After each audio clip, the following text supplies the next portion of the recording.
Hello दोस्तों, कैसे हैं आप। आज हम अकबर बीरबल की दिलचस्प कहानी सुनेंगे, पर पहले आप इस चैनल को सब्सक्राइब करिए और बेल आइकॉन को दबाएं। तो शुरू करते हैं कहानी को। 3 सवाल। महाराजा अकबर बीरबल की हाजिर-ए-जवाबी के बड़े कायल थे। उनकी इस बात से दरबार के अन्य मंत्री मन ही मन बहुत जलते थे। उनमें से एक मंत्री, जो महामंत्री का पद पाने का लोभी था, उसने मन ही मन एक योजना बनाई। उसे मालूम था कि जब तक बीरबल दरबार में मुख्य सलाहकार के रूप में है, उसकी यह इच्छा कभी पूरी नहीं हो सकती।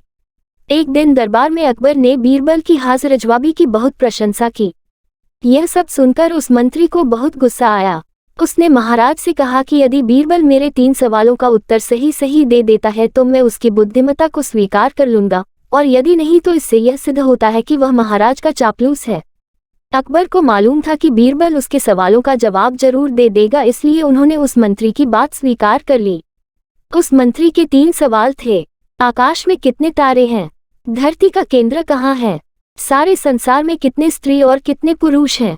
अकबर ने फौरन बीरबल से इन सवालों के जवाब देने के लिए कहा, और शर्त रखी कि यदि वह इनका उत्तर नहीं जानता है तो मुख्य सलाहकार का पद छोड़ने के लिए तैयार रहे।